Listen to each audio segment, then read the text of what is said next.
The world of Sonic fan games is a truly amazing thing. It's amazing to me how passionate fans of the Sonic series can create experiences that are on par, if not better, than many of the official Sonic games. I already made a video discussing a selection of Sonic fan games, and you can go ahead and check that out if you haven't yet, but there is sort of a subsection of fan games that I did not cover in that video, and that is Sonic fan remakes. Along with completely unique experiences from fans of the series, there are also projects that attempt to completely remake certain Sonic games, while adding many improvements as well, and that's what we're going to be discussing in today's video. We're going to be looking through 3 fan-made Sonic remakes and seeing if they're faithful but innovative adaptations of their original games. So let's just get right into it.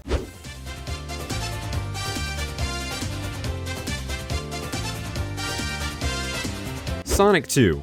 It's a great game. Hell, it's up there with some of the best 2D Sonic games ever made. But what if the game was completely remade in a modern art style? Well, Sonic 2 HD has us covered. This project has actually been around for a very long time now, so chances are you probably already know a thing or two about this game. But anyway, yes, Sonic 2 HD aims to recreate the entirety of Sonic the Hedgehog 2 in a modern art style, while also tweaking the gameplay and providing a completely modernized and remixed soundtrack. I guess the main thing we should talk about is the visuals. This game is absolutely beautiful. It really goes to show that classic Sonic had an art style that was way ahead of its time. The colors really make these environments stand out, and they look amazing. The actual hand-drawn art style of the characters really fit as well, and this is really how I want classic Sonic to be portrayed in official games, because I mean, just look at this. We'll get into the animation soon, but that, combined with the art style, really gives Sonic and Tails a lot of personality, which is very different from how classic Sonic is portrayed in games nowadays. The animation of this game is also fantastic. Sonic and Tails' victory poses after clearing a level are very snappy and just a joy to look at. Sonic's animation when he reaches top speed is very over-exaggerated, but as I said before, that just contributes to the way his personality is portrayed in this game. The little animations also improve the little aspects of the environment and make them feel more alive as a result. And speaking of environments, the new backdrops are absolute eye candy. Chemical Plant, for example, looks much more colorful than it did in the original game, and they also included multiple backdrops for the level that show up in different segments. As a result, this offers much more variety within this game's individual zones. As for the actual gameplay, the level design is exactly the same and includes the same mechanics and stage gimmicks from the original game. However, the physics are slightly different, which is to be expected because the game is built on an entirely different engine. However, they do need some slight tweaking. I don't know if this is intended or not, but I just fucking launch into the air with little momentum. Not sure if this was intended, and who knows, it may just be a skill issue, but I thought I would bring it up anyway. Finally, I want to talk about this game's soundtrack. Every zone in this game has remixed tracks of their original themes that sound like they're ripped straight out of a game like Sonic Mania. This is a very fitting addition to the game, and these remixes are an absolute joy to listen to. I cannot wait to hear the rest of the remix tracks when they come out. If they ever come out, that is. Unfortunately, this game hasn't seen any updates since 2017, and as of the latest update, we only have the first 3 zones. Now, the project is still being worked on, but progress updates are coming out very slowly, so when will this project be finished? I really don't know, but regardless of how long it takes, I'll wait for it to be finished, because this is a fantastic remake.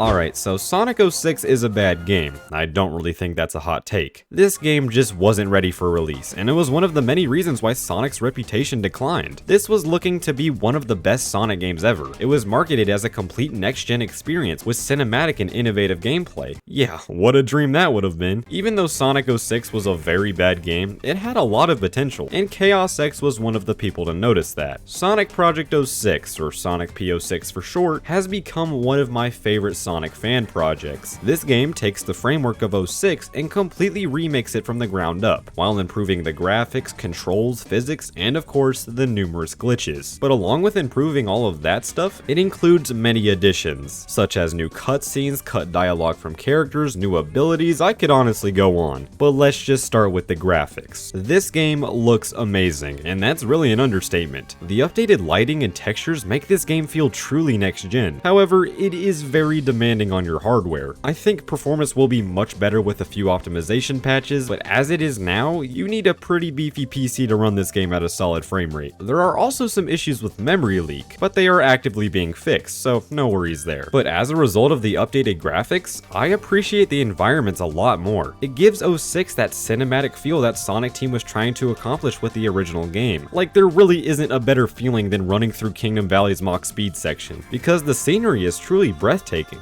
I feel like visual aesthetic was something that the original 06 was really lacking, and I know the game was lacking a lot of things, but visuals are something that often becomes a necessity for next-gen games, and I feel like Project 06 incorporates that idea perfectly. The physics and controls were also a massive problem in the original game. Momentum just didn't really exist, and Sonic felt very slow to control at times because of it. In P06, however, the characters are given an actual physics system, and despite them feeling drastically different to control, they feel much better to play as. However, since the level design remains unchanged for the most part, there aren't really a lot of instances that Sonic can go fast, outside of scripted segments of course, and unfortunately, I don't really see how this issue can be amended, since it would require the level design to be completely altered. But if you ask me, it isn't really a big deal. As for Sonic himself, all of his abilities are intact from the original game, but there are a lot of changes as well. Many of Sonic's abilities, like the Lightspeed Dash for example, are mapped to different buttons, which allows the game to control more similarly to other games like Colors, Generations, and the adventure games. The gems are also included in this game, and you can find them hidden throughout the levels. However, the quality control of the gems is much more present in this game, as unfortunately you can't break the game with them anymore, but I completely understand. You can also unlock Super Sonic by obtaining the previously removed Rainbow Gem. That's pretty neat. Tails and Knuckles are also different, as their combat is much more smooth and satisfying. Tails even has a first-person view mode for launching ring bombs at enemies, which is a very welcome addition, as it overall just makes the combat feel less clunky. Shadow has a ton of improvements in this game, with most if not all of them focusing on combat. Shadow was just not fun to play as in the original game, but in P06 he's actually fun to play as. His Chaos abilities are all here, but they are so much better in this game. For one, Chaos Blast is actually useful, and similar to Shadow the Hedgehog, it actually kills enemies. Chaos Snap is also less janky to control, and it's very fun to use. But then we have a secret unlockable ability that you can find in Dusty Desert that allows Shadow to remove his inhibitor rings, and with this ability, you are basically unstoppable. Rouge didn't see as many improvements, but she feels nicer to control. Omega, on the other hand, is completely different, as he basically has brand new attacks. This lock-on ability, along with his first-person turret mode, makes Omega actually fun to play as. Combine that with its upgraded air boosters, and damn, I might prefer playing as Omega compared to Tails. Out of all of the characters though, Silver is by far the most improved. For one, they fixed the main problem with Silver, his speed. Combine this with the buffed air dash ability, and Silver's traversal alone makes him much more fun to play as. His combat abilities also saw many improvements as well, which mainly involves expanding the hitboxes and that kind of thing. His new unlockable abilities like the Psycho Knife and ESP power give his gameplay much more variety, and since all of the abilities from the base game are unlocked from the start, Silver might be the best character to play as in this game. Blaze also saw some slight tweaks with her gameplay, including the restoration of an unused claw attack in the original game, but that's about it. To be fair though, Blaze didn't really need many changes to begin with, outside of her physics of course. Amy though, she was absolutely horrible to play in 06, as she was slow as hell, her attacks required you to stop in place, her double jump halted all of your momentum, and she had this stupid ass invisibility move. All of that is fixed in Project 06. In P06, Amy controls like she does in Adventure, but on crack. Her combat is actually so satisfying, and instead of having that stupid invisibility move, she has a hammer spin that makes wiping out large groups of enemies much more intuitive. There is one downside to her character though, and that's the fact that she's only in one stage. In P06, you only play as her for a total of around 3 minutes, and then you're done. If possible, I would love to see her added to more stages. Speaking of the stages, there are numerous improvements made to them that make the game so much better. Of course, I gotta talk about these cutscenes, man, and they are so well animated. They also add connection to the actual story of the game, which is a very welcome change, as that was something that was lacking in the original game. The times of day in different versions of the stages are also different, giving more visual variety for the different characters. Transitions between the playable characters are now more seamless, and it offers more gameplay segments as well. Because of this, Blaze is now playable in more stages, which is a very nice touch. I could honestly go on with how many improvements are in this game, but at the end of the day, they're just a great demonstration of the passion behind this this project, but this game is far from finished. As of now, we have every main act from all 3 campaigns, but much more is planned for the game. Chaos X is actively working on adding the boss fights and last story acts to the game, with the discussion of adding hub worlds and side quests as well. But regardless of what he decides to do with this game, I will be excited for the next updates. It is so impressive how he's taking what was once a terrible game and making it one of the most definitive Sonic experiences. I highly recommend this game to any Sonic fan, especially if you were someone who actually enjoyed the original game.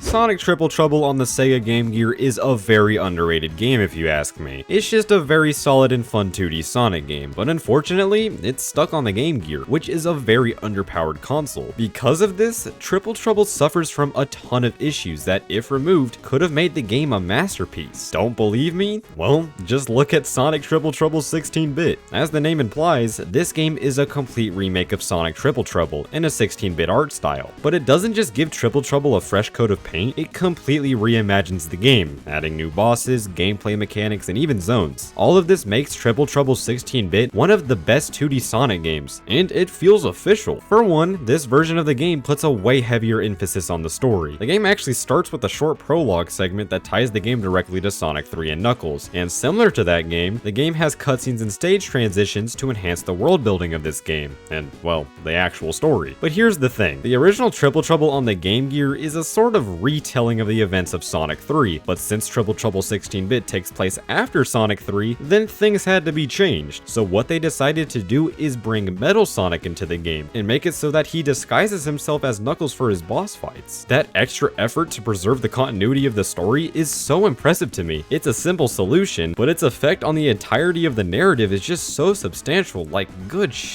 man. There are a number of playable characters in this game. In addition to Sonic and Tails, you can also play as Knuckles, Amy, Fang, and Metal Sonic. Sonic controls like he does in any classic game, but he also has the drop dash and a slightly nerfed peel out that gives you a few seconds of invincibility when activated. Tails, however, is exactly the same as he was in Sonic 3 and Knuckles. But the thing with Sonic and Tails is that you can actually switch between the two characters on the fly, similar to a game like Sonic Heroes. This allows for much more variety within the level design. You can choose to either speed through the levels as Sonic, or you could just explore them as Tails. It's entirely up to you, and to be completely honest, this one tiny change is what made this game so fun to me. When you get tired of playing as one character, you can just switch to the other to change things up. It's amazing. After completing the main game, you unlock Knuckles, and he has his own campaign, complete with alternate level designs and even a playable Angel Island zone. Amy was also added in a recent update, and you can select from one of 3 movesets, including how she controls in Sonic 3 Air, Origins, and Superstars. Fang is also playable in this game, and he has a gun that can shoot enemies. That's pretty neat. However, unfortunately, Amy and Fang are only playable in free play mode, meaning that you can't play as them in the main campaign, which is kind of unfortunate, but it's cool that they're in the game in the first place. Every zone is present from the original game. However, the level designs are altered substantially. The level design this time around is much more akin to the level designs in a game like Sonic 3, as there are multiple alternate routes and secrets to explore within the zones. This, along with the updated environments and set pieces, really makes these zones feel alive, which unfortunately was something that the original Triple Trouble was lacking heavily. There are even a couple of new zones that were thrown in here to add more story, and that's amazing. It just shows how much care was put into the pure presentation of this game. Here's the thing, right? Triple Trouble's levels obviously had a lot going on in them, but since that's not an issue in 16-bit, the developer had the freedom to make these levels as expansive and innovative as they wanted to. This is also shown in the numerous stage gimmicks. I mean, Triple Trouble had its fair share of stage gimmicks that made the zones feel distinct, but 16-bit not only upgrades them and makes them more enjoyable and satisfying to utilize, but it also adds completely new stage gimmicks. This causes every zone to feel innovative in some way, and it just contributes to how fucking cool this game is now, goddammit. The soundtrack was also changed for the zone. It includes remixes of every track from Triple Trouble, but in the Genesis sound font, while also including some original tracks for the new zones. I mean, is it really surprising to you that this game's soundtrack is amazing? It really shouldn't be. There is one aspect of this game that I am kinda iffy about, and that is the boss fights. Triple Trouble had its fair share of boss fights, and they were at the very most decent. Now, 16-bit adds completely new bosses in the mix. However, I found most of them to be extremely janky and just unpolished at times. I mean, they're not unplayable or anything, but there were a lot of deaths that were just not warranted at all. I really enjoyed some of the boss fights, like the Knuckles fight in Tidal Plant, but a lot of them were just not very fun. I mean, fixing some of the weird mechanics would definitely help, but unfortunately, there isn't a way to truly make these fights better without completely overhauling them. So at the end of the day, if you like them, then cool. I just personally don't. I really enjoyed the special stages in this game though. All of them have you racing against Fang to the finish line in order to collect the Chaos Emerald, but you also have to collect rings, as when you run out, you're done.